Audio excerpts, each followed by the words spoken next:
사도신경으로 우리의 신앙을 고백드리도록 하겠습니다. 나는 전능하신 아버지 하나님, 천지의 창조주를 믿습니다. 나는 그의 유일하신 아들, 우리 주 예수 그리스도를 믿습니다. 그는 성령으로 잉태되어 동정녀 마리아에게서 나시고 본디오 빌라도에게 고난을 받아 십자가에 못 박혀 죽으시고 장사된 지 사흘 만에 죽은 자 가운데서 다시 살아나셨으며 하늘에 오르시어 전능하신 아버지 하나님 우편에 앉아 계시다가 거기로부터 살아있는 자와 죽은 자를 심판하러 오십니다. 나는 성령을 믿으며 거룩한 공교회와 성도의 교제와 죄를 용서받는 것과 몸의 부활과 영생을 믿습니다. 아멘. 우리 다 같이 일어나서 하나님께 기쁜 찬양 드리겠습니다.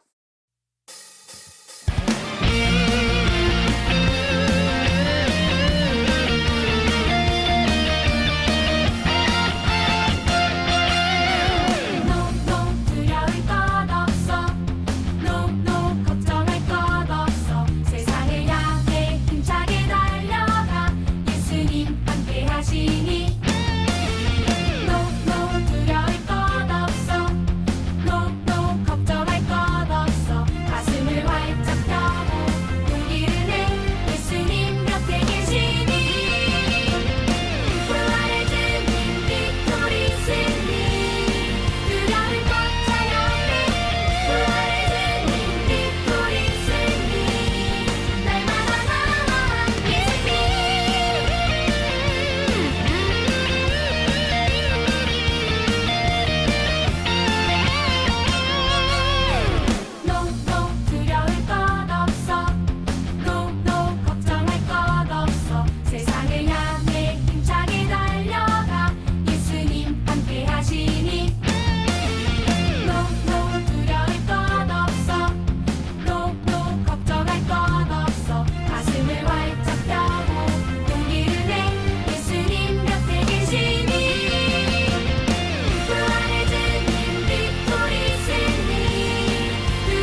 유년부 친구들 기도하시겠습니다. 하나님, 우리를 사랑하시고 지키시는 하나님, 우리 효성영광교회 유년부 친구들 오늘도 변함없이 이렇게 예배의 자리에 나왔습니다. 저희들의 예쁜 마음을 받아주시고 축복해 주시는 하나님 감사합니다.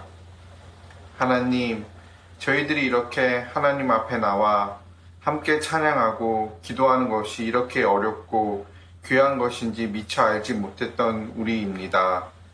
이 시간을 통해 우리가 얼마나 귀한 복을 누리고 있었는지 알게 하시고 하루속히 하나님이 주시는 귀한 예배의 시간을 누릴 수 있게 해주세요. 오늘 예배가 시작됩니다. 말씀 준비하신 전도사님 축복하셔서 그 말씀이 우리들 마음밭에 깊이 들어오게 해주세요. 여름 성경학교가 준비되고 있습니다.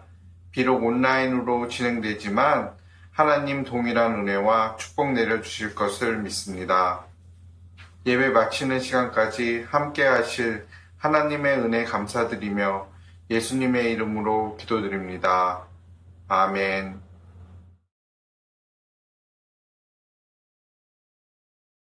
오늘 하나님께서 우리에게 주신 말씀은 사도행전 3장 6절에서 8절까지의 말씀입니다.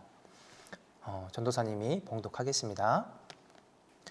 베드로가 이르되 은과 금은 내게 없거니와 내게 있는 이것을 내게 주노니 나사렛 예수 그리스도의 이름으로 일어나 걸으라 하고 오른손을 잡아 일으키니 발과 발목이 곧 힘을 얻고 뛰어서서 걸으며 그들과 함께 성전으로 들어가면서 걷기도 하고 뛰기도 하며 하나님을 찬송하니.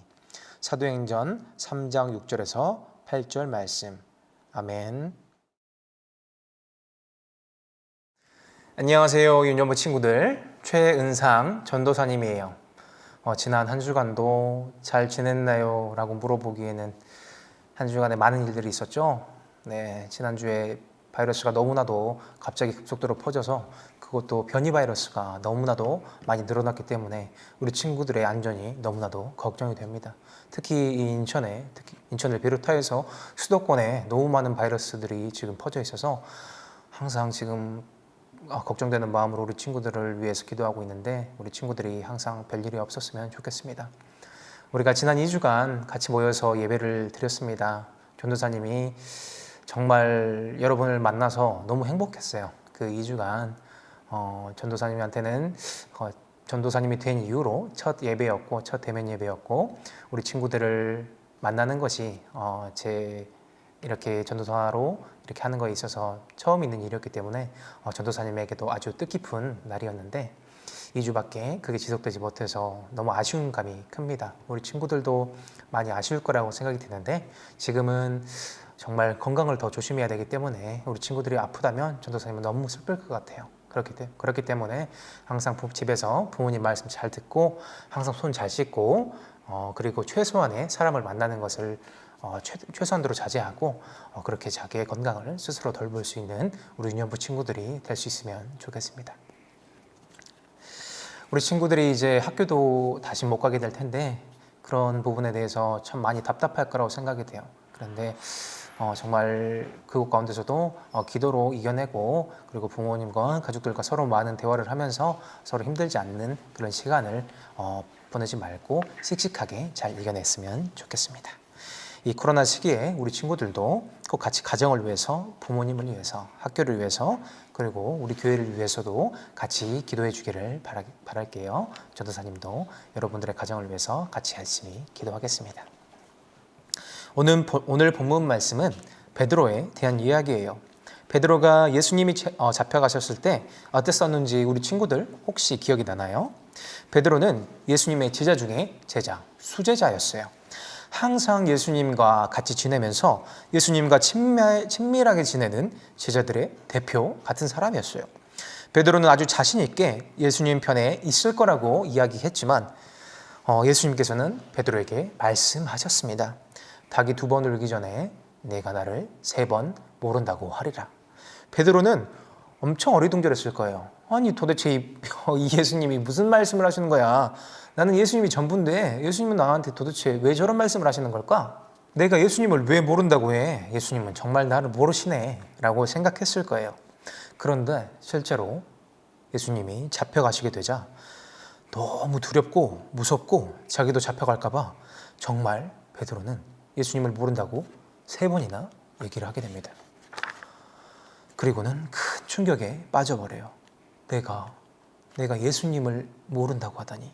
나는 예수님의 제자이고 예수님께서는 나를 그렇게 사랑한다고 하셨고 나도 예수님을 정말로 사랑한 줄 알았는데 나는 내가 죽을까 두려워서 예수님을 모른다고 했구나 라고 하면서 엄청난 충격을 먹습니다.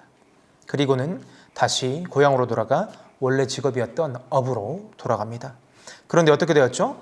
예수님께서 부활하셔서 다시 베드로 앞에 나타나시고 그를 먹이시면서 내 양을 먹이라 라고 하셨고 나는 올라가지만 성령께서 오셔서 너희와 함께 하실 것이다 라고 하십니다. 그리고 오순절에 마가의 다락방에서 성령님이 임하셨고 베드로도 성령을 받습니다. 우리는 흔히 그 다락방에서 다른 나라의 말로 말하는 것에만 성령 받았다고 생각을 하게 되는데 사실 그 자리에 있었던 베드로도 성령을 받았습니다. 지난주에 우리가 니고데모나 바울과 같이 공부를 아주 많이 해 교회에 관련한 지식들이 많은 사람들이 아닌 어부들을 제자로 삼으셨다고 했어요. 베드로도 어부였기 때문에 사실 성경, 율법에 관해서는 아는 바가 많지 않았을 겁니다. 하지만 베드로의 설교를 통해 수천 명의 사람들이 감동을 받고 변화되었어요. 그것이 하나님이 베드로를 통해 하신 역사인 거예요.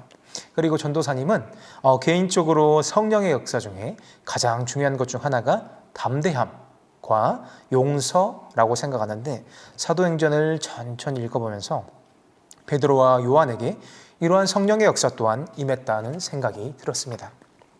앞에서 예수님의 제자들은 예수님이 십자가에 달리시고 고향인 갈릴리로 돌아갔었다고 얘기했었죠. 고향이어서 그렇게 돌아갔을 수도 있겠지만 예루살렘에 있으면 잡혀 죽을 수도 있다라는 그런 무서운 마음이 들었을 거예요.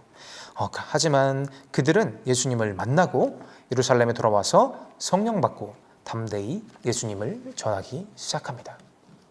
이것이 첫 번째 성령 받은 역사라고 생각을 하고요. 두 번째는 용서와 화해라고 생각해요. 오늘 말씀에 베드로와 요한은 불과 얼마 전까지만 해도 매우 다퉜던 사람들이었어요. 예수님이 왕이 되실 줄 알고 요한과 야고보는 자기들을 높은 자리에 앉혀달라고 얘기를 했죠. 그리고 베드로는 그 말을 내가 먼저 했어야 되는데 내가 먼저 못했어 라고 엄청 화를 내면서 다투었습니다. 그런 자들이 지금 같이 기도하러 올라가고 있는 거예요. 성령님 안에서 화해하고 예수님을 전하자는 공통된 목표를 가지고 하나가 된 겁니다. 그런 곳에서 오늘의 성령의 역사가 시작된 겁니다.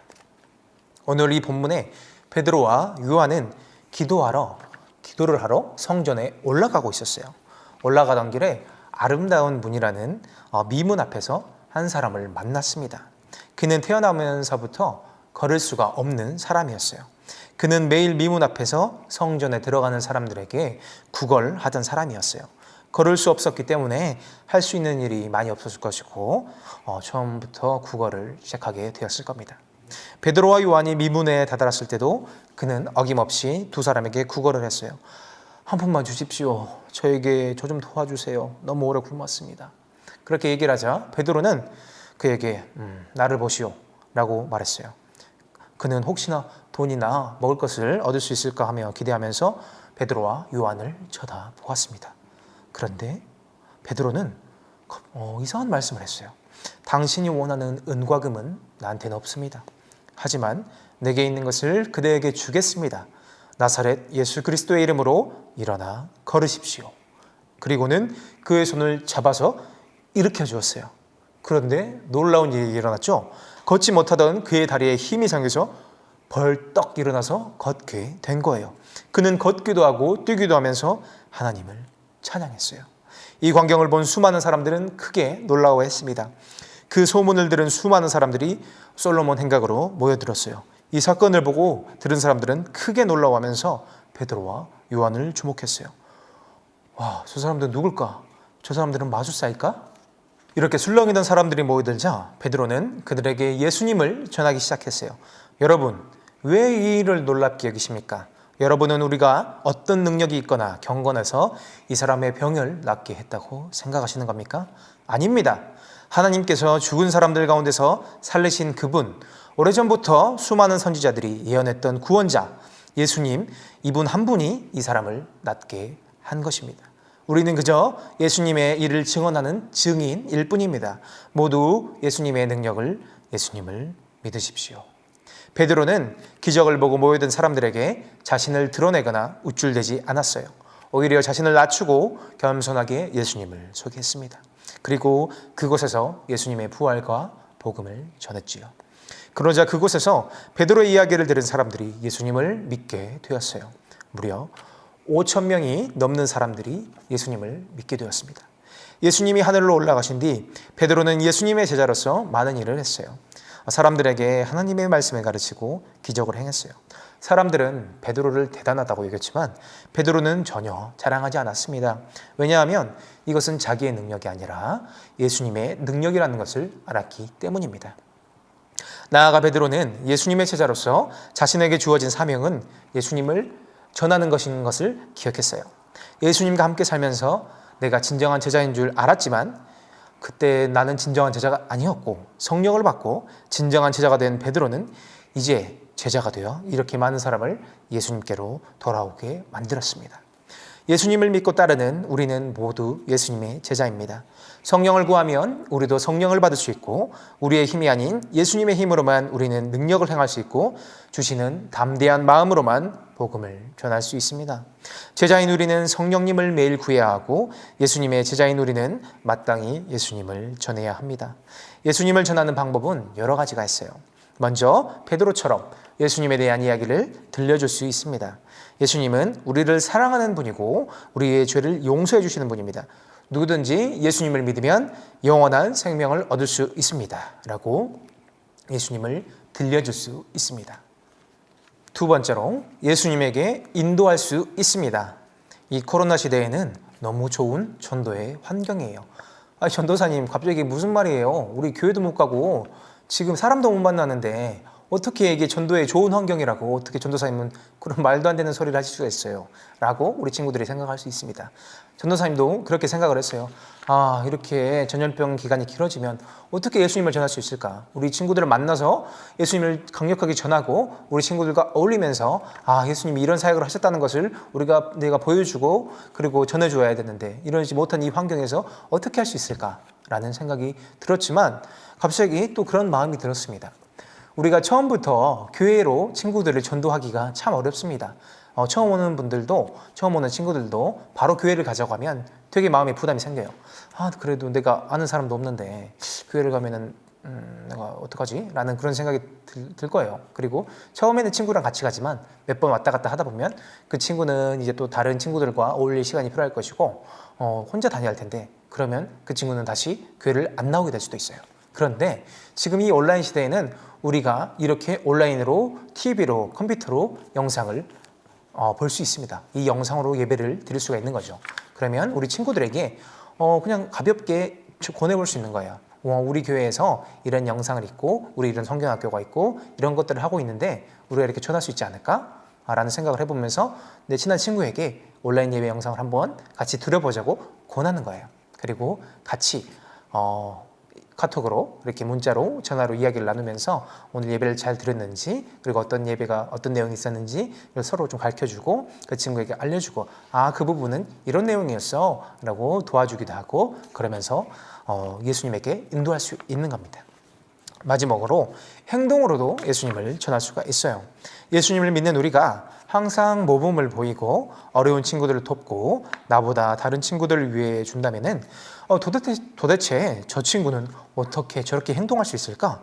저 친구는 나와 다른 것이 무엇일까? 라고 생각할 수 있고 교회 다니는 사람들은 다 저렇구나. 예수님 믿는 사람들은 항상 남을 돕는 사람들이구나 라고 생각하게 할 수도 있습니다. 그 모든 것이 예수님이 원하시는 우리의 행동들이에요. 예수님의 말씀대로 먼저 사랑하고 배려하고 위로하는 이 모든 것 이것이 예수님을 전하는 방법입니다.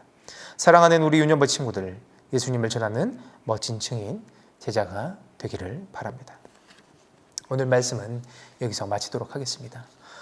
말씀은 여기서 마쳤지만 처음에도 얘기했다시피 우리 친구들에게 전도사님이 꼭 해주고 싶은 당부의 말씀은 지금 우리가 이렇게 전면으로 온라인으로 다시 돌아갔고 성령학교도 온라인으로 돌아갔기 때문에 이 모든 것은 정말 마음이 아프지만 이렇게 할 수밖에 없었던 힘든 결정이었습니다. 그렇기 때문에 우리 친구들도 절대 밖에서 그렇게 많이 아무리 친구들이 보고 싶고 하고 싶은 게 많다고 할지라도 최대한 집에 머물러 있고 부모님과 같이 있고 항상 깨끗하게 손 씻고 청결하게 몸을 유지하면서 코로나를 조심했으면 좋겠습니다. 그리고 우리 친구들에게 해줄 수 있는 말은 전도사님이 이런 것뿐일 것 같지만 전도사님이 항상 여러분 한 명 한 명을 기억하면서 같이 기도하도록 하겠습니다. 우리 친구들도 꼭 같이 우리 교회를 위해서 그리고 우리나라를 위해서 같이 기도해 주었으면 좋겠습니다. 너무 고맙고 사랑합니다. 우리 다음 주에 다시 만나요. 안녕. 네, 전도사님과 함께 오늘도 공과 공부를 시작해 보겠습니다. 오늘 28과 솔로몬 행각에 울려 퍼진 그 이름. 오늘 달달 말씀은 그러나 하나님이 죽은 자 가운데서 그를 살리셨으니 우리가 이 일의 증인이라. 사도행전 3장 15절 하반절 말씀. 마음톡 같이 볼까요? 엄청난 기적을 보게 된다면 누구에게 가장 먼저 알리고 싶나요? 여러분은 엄청난 기적을 보게 되면 누구에게 먼저 가장 알리고 싶어요? 저는 여러분에게 가장 먼저 알리고 싶습니다. 우리 유년부 친구들에게. 전도사님이 이런 것을 봤어. 하나님의 이런 기적을 보았어. 라고 우리 친구들에게 가장 먼저 소개를 해주고 싶습니다. 여러분은 누구에게 소개를 해주고 싶을까요? 가족? 친구? 네, 전도사님? 그럴 수도 있을 것 같아요. 그리고 베드로는 자신을 누구라고 소개했나요? 또한 무엇을 전했나요? 베드로는 자신을 예수님의 증인이라고 소개했습니다. 그리고 오직 예수님의 이름을 높이고 자신은 낮추고 그렇게 예수님의 이름만 드러날 수 있도록 전했습니다. 나는 어느 곳에서 예수님을 전할 수 있을까요? 우리 친구들과 이야기할 수는 없지만 가족들과 그리고 형제자매들과 함께 이야기를 해보세요. 우리는 카톡이라든지 전화라든지 우리 친구들에게 지금은 만나는 것은 좀 자제해야 되지만 이렇게 예수님을 전할 수 있는 통로들이 많습니다. 네, 그렇게 많은 것들로 우리 친구들을 또 전도할 수 있으니 이 시기에 예수님을 전할 수 없다고 생각하지 말고 우리 친구들에게 믿지 않는 친구들에게 꼭 예수님을 전하는 그런 시간이 되었으면 좋겠습니다. 우리 다음 장으로 넘어가 볼까요? 우리 퀴즈 한번 같이 풀어볼게요. 베드로와 요한은 성전에서 기도한 후 내려오는 길에 구걸하는 사람을 만났다. 맞나요? 아니죠. 구걸하는 사람을 만난 것은 기도하러 가기 전에 기도하러 올라가는 길에 만났죠. 그러니까 이거 답은 X. 베드로와 요한이 구걸하는 사람을 만난 곳은 미문 앞이었다. 예, 맞죠? 아름다운 문이었던 미문 앞이었습니다. 구걸하던 사람은 태어났을 때부터 걷지 못하는 사람이었다. 네, 맞아요. 걷지 못하는 사람이었습니다. 베드로는 구걸하는 이에게 먹을 것을 나누어 주었다. 그런가요? 아니죠. 먹을 것을 나눠주는 것이 아니라 은과 금은 내게 없거니와 예수 그리스도의 이름으로 일어나 걷게 해주었습니다. X. 많은 사람들이 다리가 나아 걷게 된 사람의 소문을 듣고 다윗 행각에 모였다. 다윗인가요? 아니죠. 솔로몬 행각에 모였습니다.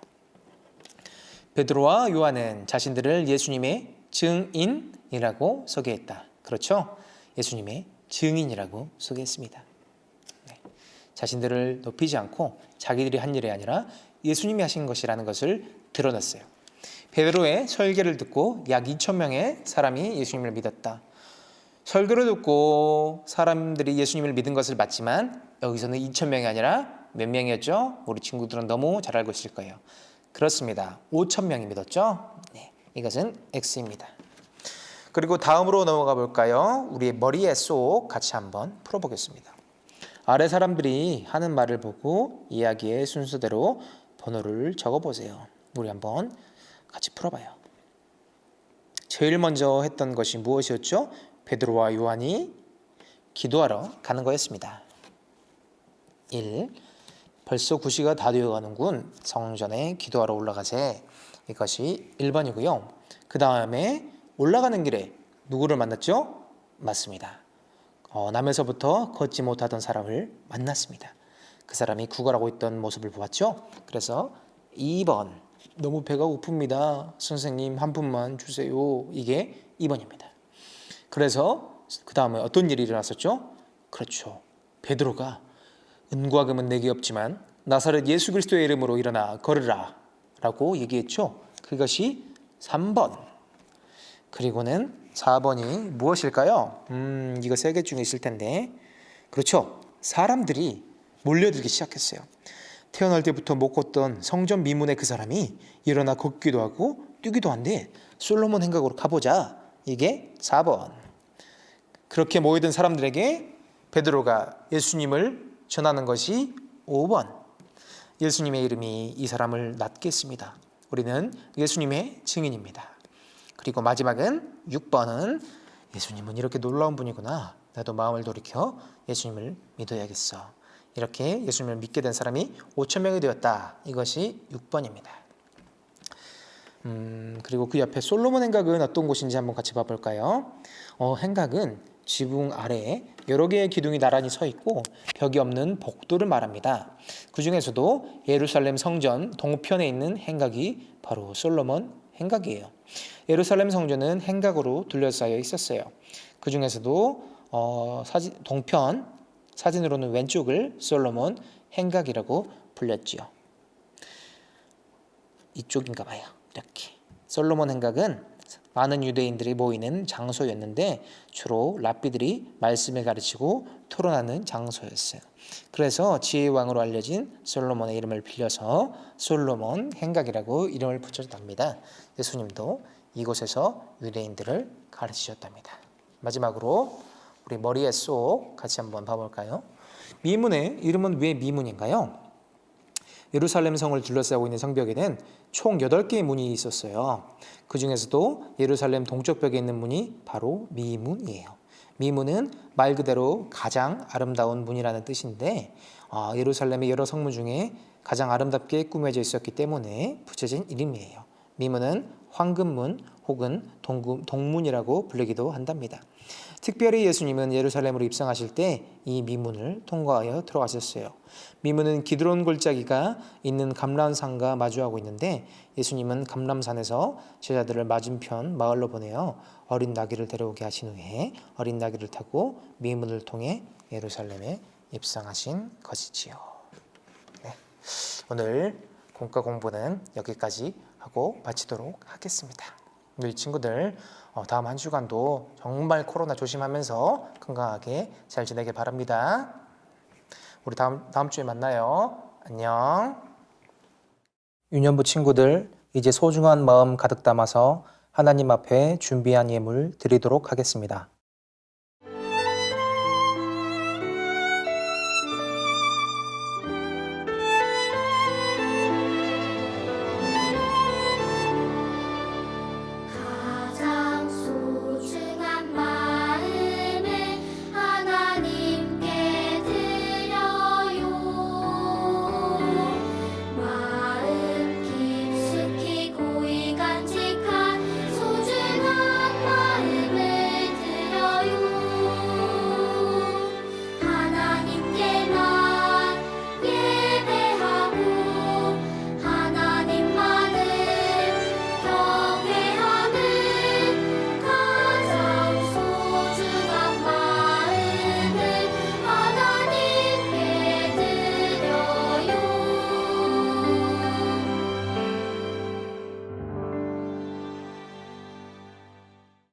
사랑의 하나님 아버지, 오늘도 우리에게 예배를 허락해 주셔서 감사합니다.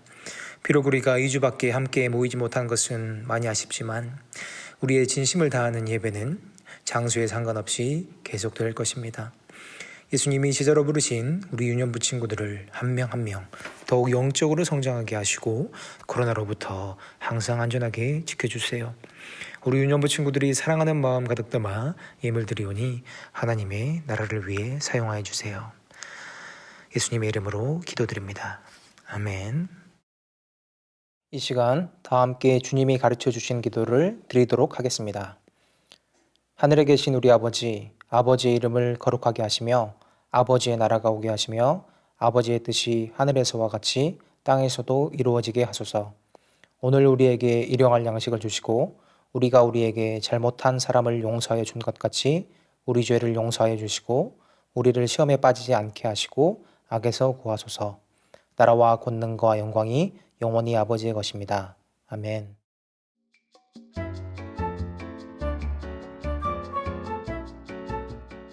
유년부 친구들 안녕하세요. 선생님이 광고 전해드릴게요. 유년부 예배가 7월 11일 예배부터 다시 전부 온라인으로 바뀌게 되었어요. 집에서도 주일 예배가 하나님과 맺은 거룩한 약속인 것을 잊지 말고 교회에서처럼 올바른 자세로 드려주세요. 여름성경학교가 전부 온라인으로 변경되었어요. 함께 모여서 할 수는 없게 되었지만 줌으로 함께하는 프로그램을 할 거예요. 꼭 참여해주세요. 우리 유년부 친구들의 얼굴을 전도사님과 선생님들은 꼭 보고 싶어요. 유년부 친구들의 온라인 예배 드리는 모습의 사진을 보내주면 정말 좋겠어요. 7월 암송 요절 말씀이에요. 내가 그리스도를 본받는 자가 된 것 같이 너희는 나를 본받는 자가 되라. 고린도전서 11장 1절 말씀. 아멘. 유년부 친구들과 가정의 기도 제목을 전해주면 전도사님과 선생님들이 함께 기도할게요. 매주 금요일 저녁 8시에 말씀 읽는 금요일 유튜브 라이브에서 만나요. 다시 코로나가 많이 전염되고 있어요. 다른 때보다 더 위험한 만큼 우리 친구들 사람 만나는 일들을 최대한 줄이고 부모님 말씀 잘 듣고 건강하길 바래요. 전도사님과 선생님들이 여러분을 위해 열심히 기도할게요. 우리 친구들 정말 많이 고맙고 사랑합니다. 샬롬.